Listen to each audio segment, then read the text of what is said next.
Tu ne rates pas les signes parce que tu n'es pas attentif. Tu les rates parce que personne ne t'a jamais, appris quoi observer. Et si tu es honnête avec toi-même, tu as déjà ressenti ça. Ce moment où quelque chose a changé avec elle, pas de façon spectaculaire, mais discrète. Et tu t'es dit, je me fais sûrement des idées. Les hommes qui restent silencieux font ça. Les hommes qui ne veulent pas se tromper. Les hommes qui observent au lieu de courir après.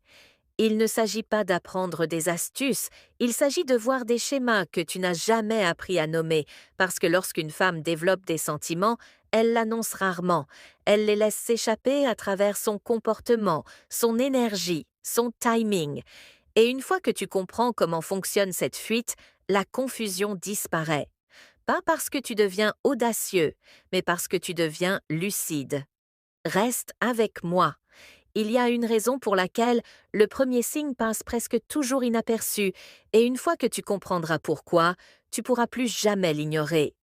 Premier signe, elle s'illumine quand elle te voit. C'est pas une question de politesse, c'est pas être gentil. Observe son visage, pas le sourire qu'elle offre à tout le monde. Le sourire automatique, celui qui apparaît avant qu'elle n'ait le temps de se contrôler. Les personnes qui ne sont pas émotionnellement investies réagissent après avoir réfléchi. Celles qui le sont réagissent avant même de penser. Quand elle te voit et que son énergie s'élève, ses yeux s'ouvrent légèrement plus, sa posture devient plus vivante, son attention se focalise instantanément. Ce n'est pas un hasard. C'est son système nerveux qui reconnaît quelque chose de familier, de sécurisant, quelque chose qu'il veut davantage. Et voici ce que la plupart des hommes ne voient pas. Cette réaction ne concerne pas seulement l'attirance, elle concerne l'anticipation. Elle n'est pas juste contente que tu sois là. Elle imagine déjà ce qu'elle va ressentir une fois que vous commencerez à parler. Lors d'un rassemblement, remarque qui balaie la pièce du regard. Remarque qui elle cherche sans s'en rendre compte. Si son visage change quand elle te trouve, c'est pas de la gentillesse, c'est une préférence. Et la préférence précède toujours l'attachement. Mais ne te précipite pas pour y voir une certitude, car ce signe n'a de valeur que combiné avec ce qui suit. Le deuxième indicateur ne concerne pas l'émotion, mais l'intention. Et c'est là que les choses deviennent silencieusement personnelles. Avant de continuer, note quelque chose d'important. L'émotion seule ne crée pas la proximité, le choix. Oui, c'est pourquoi le deuxième signe est celui où la curiosité devient intention.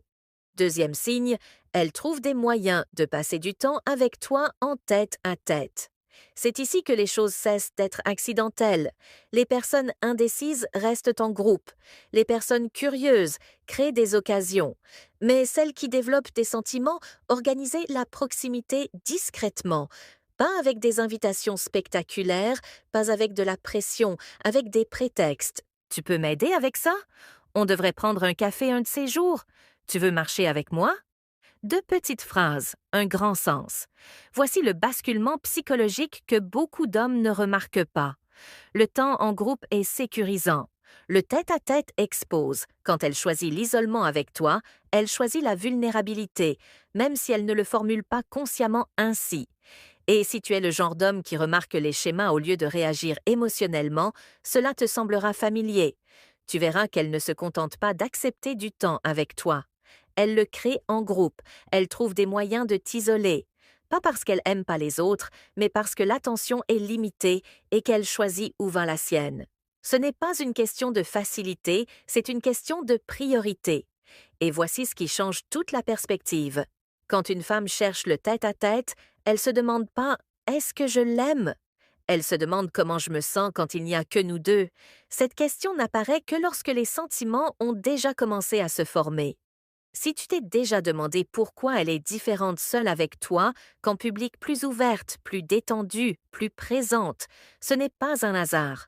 Elle teste la gravité émotionnelle, mais la proximité seule ne confirme pas la profondeur, car le corps révèle ce que les mots évitent. Et c'est là que le troisième signe prend le relais silencieusement. Bien avant que l'un de vous ne dise quoi que ce soit à voix haute, il y a une raison pour laquelle le corps parle avant la bouche. Les mots se contrôlent, le ton s'ajuste, mais le corps réagit avant d'avoir la permission. Troisième signe, son langage corporel change autour de toi. Il ne s'agit pas de flirt évident, il s'agit de direction. Les gens se penchent vers ce qu'ils valorisent. Ils orientent leurs pieds vers ce dans quoi ils sont investis. Ils réduisent la distance physique avec ce qui leur semble émotionnellement sûr. Quand elle se penche vers toi pendant que tu parles, pas parce que la pièce est bruyante, mais parce qu'elle ne veut pas d'espace entre vous, ce n'est pas accidentel. Quand son bras frôle le tien et qu'elle ne se retire pas, quand elle pose la main sur ton épaule en riant et la laisse un instant de trop, ce n'est pas une habitude, c'est une permission. Voici une vérité psychologique que peu d'hommes entendent. La proximité physique ne commence pas par le désir, mais par le confort. L'attirance sans confort reste distante. Le confort avec l'attirance rapproche. C'est pourquoi ce signe est essentiel. Elle s'assoit plus près que nécessaire. Son corps s'ouvre au lieu de se fermer. Ses jambes sont tournées vers toi-même quand son attention devrait être ailleurs. Ce sont des signaux inconscients de focalisation. Et si tu as déjà senti que les conversations avec elle sont différentes, plus ancrées, plus présentes, c'est parce que son corps a déjà décidé quelque chose que son esprit n'a pas encore totalement admis. Mais ne confonds pas cela avec de l'impulsivité. Ce n'est pas un comportement irréfléchi, c'est une vulnérabilité contrôlée. Elle autorise la proximité sans exiger de réponse. Elle teste la sécurité sans forcer l'issue. Et voici le renversement de perspective. Le corps d'une femme se rapproche avant que ses émotions ne se sentent assez en sécurité pour parler. Ce qui signifie que, au moment où tu remarques ce signe, le changement intérieur a déjà commencé. Mais il existe une autre couche qui n'implique aucun contact. Elle concerne le langage, et le langage révèle quelque chose de bien plus dangereux que l'attirance. Il révèle l'identité. Quatrième signe, elle commence à utiliser nous, on, notre fais attention à son langage, pas à ce qu'elle dit de toi, mais à la façon dont elle te place dans son monde. Les personnes qui te voient comme temporaire parlent en jeu. Celles qui te voient comme optionnelles parlent en tu, mais celles qui t'intègrent émotionnellement à leur identité parlent nous. On devrait essayer cet endroit. Notre série préférée revient. On aimerait sûrement ça. Ce n'est pas de la planification, c'est une répétition mentale. Avant de s'engager émotionnellement, une femme teste l'idée du ensemble dans son esprit. Le langage est la manière la plus sûre de le faire. Et voici le glissement subtil qui change tout. Elle ne te parle plus à toi, elle parle depuis une position partagée. Cela signifie qu'elle imagine déjà des expériences, des réactions, une harmonie. Pas parce qu'elle se précipite, mais parce que son esprit se demande déjà est-ce qu'il a sa place ici? Les hommes qui n'expliquent pas tout remarquent cela plus vite car ils n'interrompent pas le moment avec leur ego ou leurs suppositions. Ils observent et si tu t'es déjà surpris à penser « Attends, quand est-ce que je suis devenu nous ?» Ce n'était pas un hasard. Elle testait la compatibilité émotionnelle sans demander d'engagement. Mais voici une vérité inconfortable. Une femme n'utilise pas nous si elle ne se sent pas déjà prête à imaginer la perte, parce qu'une fois que quelqu'un entre dans ton langage intérieur, l'en retirer fait mal. Ce qui signifie qu'au moment où ce signe devient récurrent, elle a déjà franchi un seuil émotionnel silencieux. Pourtant, le langage seul n'est pas l'intimité. Le vrai basculement survient lorsqu'elle fait quelque chose de bien plus risqué. Elle te laisse voir derrière le rideau. Cinquième signe, elle s'ouvre émotionnellement. Les gens protègent ce qui compte, ils cachent ce qui fait mal et ne se dévoilent que là où ils se sentent en sécurité. Quand elle commence à te confier des choses qu'elle ne partage pas, elle n'allégère pas des anecdotes pour divertir, mais des fragments de son monde intérieur. Ce n'est plus une conversation, c'est un risque. Elle peut parler de son enfance, de ses peurs, de ses relations passées, des parts d'elle-même qu'elle ne comprend pas encore totalement. Et voici le malentendu psychologique le plus fréquent.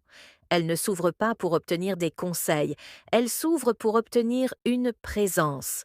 Les hommes qui veulent te réparer ratent ce moment. Ceux qui écoutent sans jouer un rôle gagnent quelque chose de bien plus profond.